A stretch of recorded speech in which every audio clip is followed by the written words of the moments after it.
अस्सलाम वालेकुम दोस्तों, मैं हूं खालिद रज़ा और आप देख रहे हैं रज़ा इलेक्ट्रॉनिक्स। दोस्तों, आज हम बात करेंगे वॉशिंग मशीन के रिपेयरिंग के बारे में। जैसा कि आप ये स्क्रीन पर देख रहे हैं, ये एक वॉशिंग मशीन है जो कि यूनिस कंपनी का है। दोस्तों, इस मशीन में ये फॉल्ट आया है कि ये आप जैसा कि देख रहे हैं, ये जो है बीच का हिस्सा, ये इसका फूल निकल के बाहर रखा हुआ है, ये मैंने निकाला है। बात ये है कि मैं आपको करीब से दिखाने की कोशिश कर रहा हूँ। ये जो फूल का ये बीच में जो देख रहे हैं, इसके ऊपर ये लगा हुआ होता है।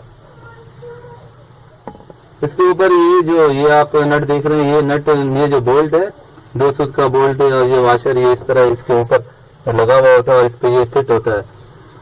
ये चीज जो है आप देख रहे हैं, इसके ये बीच का होल बंद है, तो ये टूट चुका है अंदर। इस वजह से हमें ये पूरा इस रोटर को चेंज करना पड़ेगा।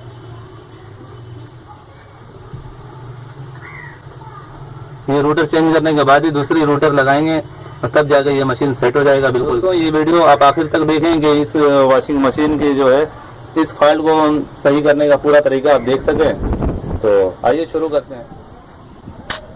जी दोस्तों, जैसा कि आप देख रहे हैं, ये मशीन को मैंने उल्टा कर दिया है और अब जो है इसके जो अंदर का हिस्सा है वो मैं आपको दिखा रहा हूँ। ये देखें, ये यहाँ पर मोटर लगी हुई है और यहाँ पे ये देखें बजर भी नीचे लगा हुआ है इसका। तो इस टॉपिक पे भी मैं एक वीडियो नेक्स्ट टाइम इंशाल्लाह बनाऊंगा जिसमें ये पूरी तफसील होगी कि किस तरह वॉशिंग मशीन का कनेक्शन होता है। फिलहाल मैं इस टॉपिक पे आ जाता हूँ कि ये जो रूटर आप देख रहे हैं, जो ये लगा हुआ है, ये हिस्सा, ये इसके नीचे का हिस्सा जो ऊपर तक है, इसकी नॉब जो है ऊपर है, जिसके ऊपर जाके वो इस वॉशिंग मशीन का फुल सेट होता है। तो सबसे पहले हमें ये जो बेल्ट पुली है इसे खोलनी है। उससे पहले हमें बेल्ट उतारना है। बेल्ट उतारने का तरीका मैंने आपको पहले भी पिछले वीडियो में दिखाया था कि बहुत ही इजी है। ठीक है दोस्तों, यहाँ से हमने पकड़ना होता है बेल्ट को और ऐसे बस पुली को घुमानी होती है। ये इजी तरीके से ये बेल्ट उतर जाता है। अब इसको खोलते हैं।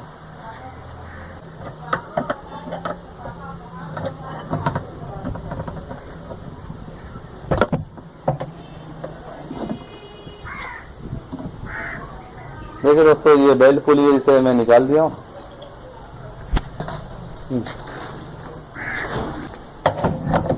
अब इस रोटर को इस पाइप पाने की मदद से खोलेंगे। ये आप देख रहे हैं, पाइप पाने की मदद से आसानी से खुल जाता है।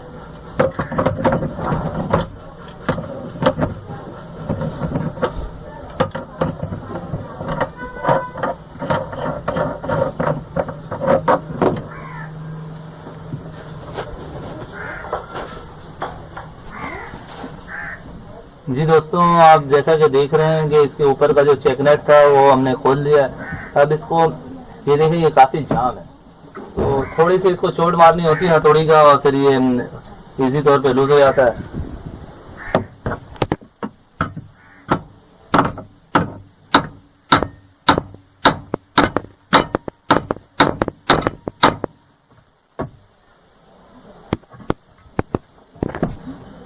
जी दोस्तों, जैसा कि आपने देखा ये लूज हो चुका है।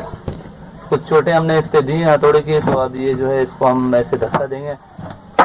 ये आप देखें, ये नीचे गिर चुका है और इसके ऊपर ये प्लेट लगा हुआ है। प्लेट में देखें, ये छोटा सा ये जो है गत्ते का पैकिंग लगा हुआ है। तो ये जो है असल में मोटर के सब बैलेंस के लिए दी जाती है। जिस तरह मोटर की पुली होती है, ये देख रहे हैं आप, मोटर की पुली है, तो यहाँ पे ही हमें ये गत्ते का जो है पैकिंग लास्ट टाइम पे जब हमें रोटर फिट करना होता है फिर हमें ये देना होता है। बस ये एहतियात हमें करना होता है। तो अब इस सबसे पहले जो है अब जो है हम इस रोटर को निकालेंगे और उसका साइज मिलाएंगे।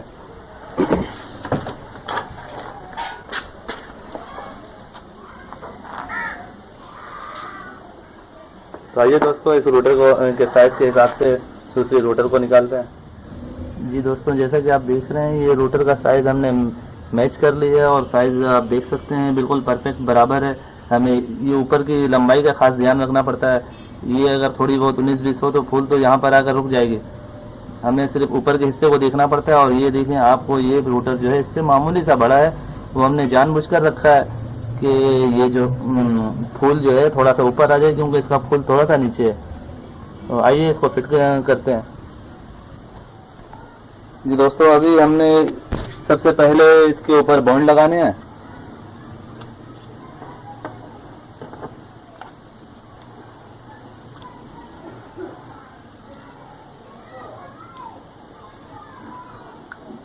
इसमें ज़्यादा बॉन्ड की ज़रूरत नहीं होती है, थोड़ी थोड़ी जो है समझ बॉन्ड हमें इस पे लगाना होता है इस हिस्से में, और जो ये आप नीचे वाला हिस्सा देख रहे हैं इस हिस्से में हमें थोड़ी थोड़ी समझ बॉन्ड देनी होती है। और फिर इसमें ज़्यादा काम नहीं, बहुत इजी काम है। अगर आप थोड़ी सी तवज्जो से करेंगे तो आप खुद कर लेंगे। इस काम के लिए आपको किसी मैकेनिक के पास जाने की ज़रूरत नहीं पड़ेगी इंशाअल्लाह ताला।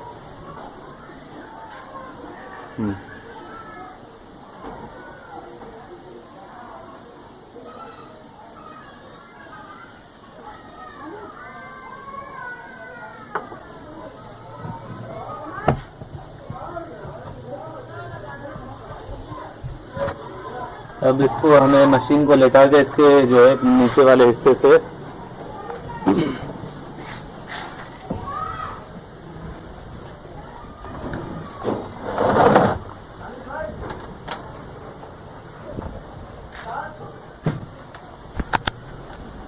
जी दोस्तों, आप जैसा कि देख रहे हैं मशीन को मैंने उल्टा कर दिया है, और इसके अंदर जो ये रूटर आपको दिख रहा है इसमें जो है अभी ये प्लेट लगानी है। इस प्लेट को लगाने के लिए हमें इस बात का ध्यान रखना है।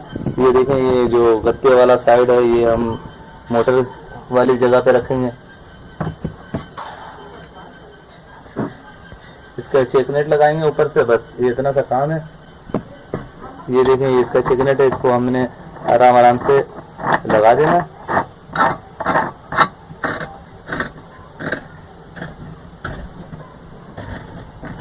और इसको पानी की मदद से टाइट कर देना।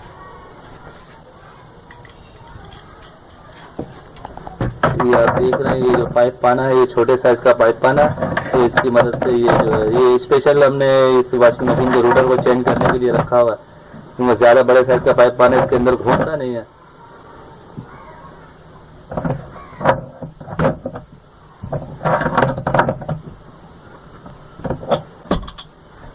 और इसके ऊपर जो हमने बेल्ट पुली लगानी है दोस्तों,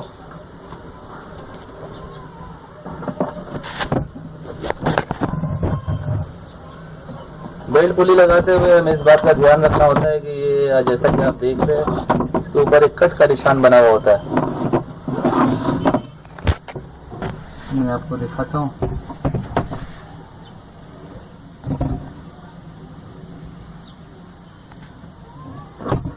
ये इस साइड पर देख रहे हैं आप, ये थोड़ा सा कट बना हुआ है, तो यहाँ पर आकर ये जो है वॉशिंग मशीन की जो ये बेल्ट पुली है,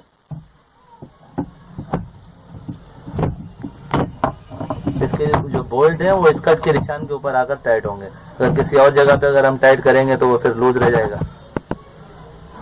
और ये टाइट करने से पहले हमें इस बात का ध्यान रखना होता है कि हम बेल्ट के साइज को भी देखें कि बेल्ट अपनी जगह पे है या नहीं। इसका अंदाजा हमें इस हाथ से करना पड़ता है। अगर हम हाथ इस तरह रखते हैं तो दोनों बराबर सेम हो जाता है, इसका मतलब है बेल्ट की साइज भी बराबर है। और ये देखें, ये अपनी जगह पे बैठ चुका है, तो अब इसे टाइट करते हैं।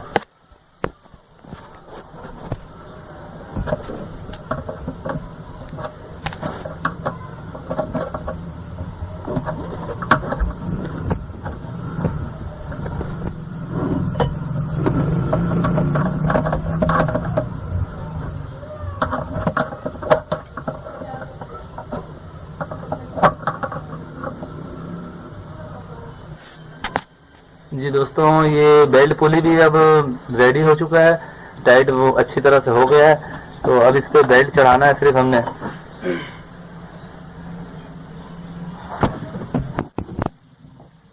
अब इस वॉशिंग मशीन की अपनी बेल्ट है, तो बेल्ट चढ़ाने का तरीका भी आप देख लें। सबसे पहले हमने ये पीछे वाली जो मोटर की पुली है उस पे बेल्ट को सेट करना होता है, और फिर आहिस्ता से लाकर हमने इस पे घुमा देना है।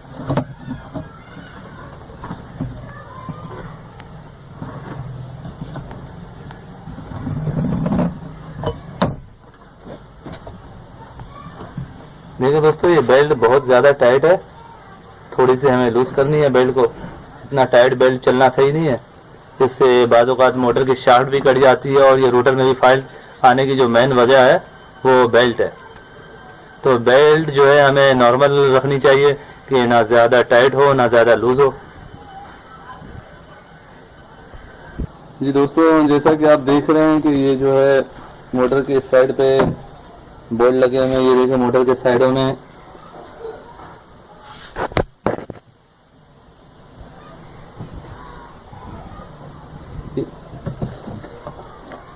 ये कैपेसिटर की वजह से जो है ये मोटर के बोल्ट नजर नहीं आ रहा। अगर हम एक साइड से भी थोड़ा सा लूज कर लें तो हमारा ये काम हो जाएगा। उसके लिए हमें एक टीप आने की ज़रूरत होती है। ये जो 13 नंबर का ये टीप आना है और ये 13 नंबर की चाबी है। ये एक चाबी जो है हमने नीचे लगानी होती है। इस तरह जो है बेल्ट आसानी से लूज हो जाता है।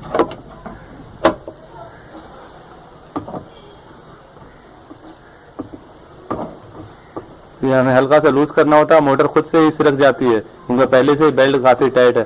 उसके बाद हमने हल्का सा लूज करने के बाद सिर्फ टाइट करना होता है, बस इतना का काम है दोस्तों। फिर ये बेल्ट की सेटिंग बराबर हो जाती है।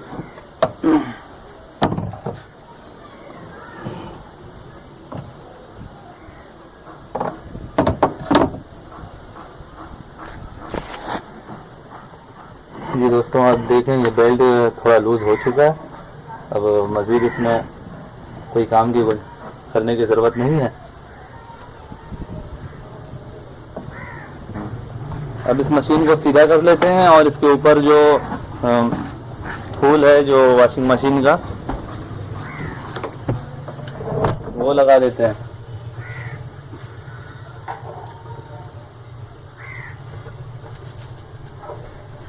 फूल लगाने से पहले दोस्तों हमें थोड़ा सा समद बॉन्ड जो है इस जगह पे दे देनी चाहिए। अगर हम ना भी दे दो कोई बड़ा मसला नहीं है, लेकिन मैं अपनी तौर से अपने तजर्बे के बुनियाद पे यहाँ पे समद बॉन्ड दे देता हूँ कि ये जो सील है वो डबल हो जाए, सील की मजबूती हो जाए।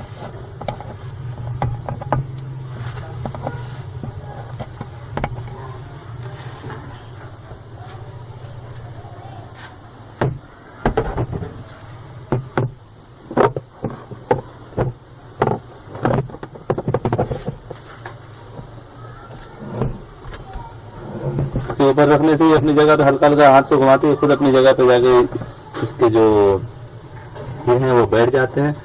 और आप जैसा कि देख रहे हैं ये किनारे भी बराबर है और बिल्कुल सेंटर में है, हर चीज़ अपनी जगह। तो नीचे कॉलर बना हुआ, वो रूटर जब अपनी जगह पे कॉलर पे सेंटर में बैठेगा तो फुल तो ऑटोमेटिकली अपनी जगह पे सेंटर हो जाता है। फिर इसमें 2 सूत का 1 इंची का ये बोल्ट लगाना होता है और 11 की चाबी से हम इसे टाइट करेंगे।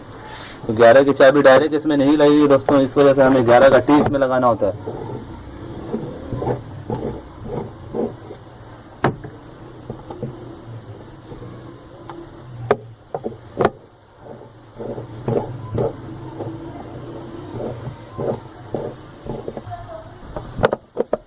जी दोस्तों, जैसा कि आप देख रहे हैं ये जो है बोल्ट अच्छी तरह से टाइट हो चुका है।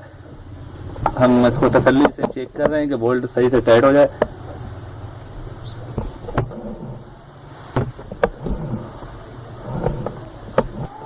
तो ये था दोस्तों वॉशिंग मशीन की रूटर को चेंज करने का पूरा तरीक़ेकार, जो मैंने आपको अपनी तरफ से पूरी तसल्ली से दिखाने की कोशिश की है। अब इसको मशीन को जो है चला के हम चेक कर लेते हैं। जी दोस्तों, जैसा कि आपने देखा कि मशीन वॉशिंग मशीन का जो है रूटर तब्दील हो चुका है और ये मशीन अब बिल्कुल हर तरह से तैयार है। तो अब हम इसे इलेक्ट्रिक पर चलाते हैं और चेक करते हैं।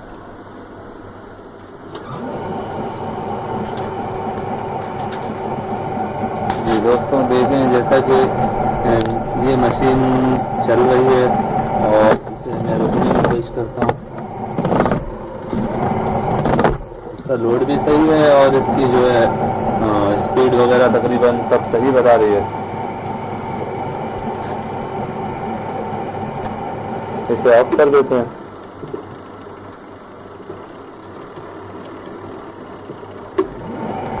दोस्तों, जैसा ये देखें इसका ये बटन जो है ये ख़राब है और ये अंदर से जाम हुआ पड़ा है।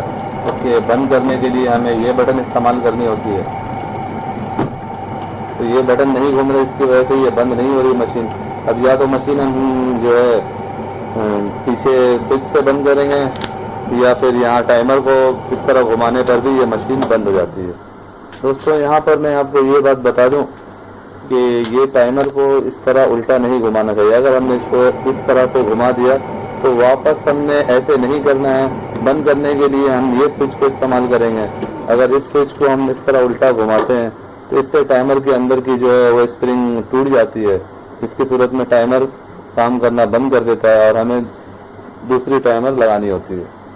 तो दोस्तों जब भी आप टाइमर को इस तरह घुमा दें उसके बाद जो है उल्टा ना घुमाएं और ये सिलेक्टर स्विच से जो है ये ऑन ऑफ करें। ये स्विच को अगर बीच में कर दिया जाए तो ये स्विच जो है मशीन बंद हो जाती है।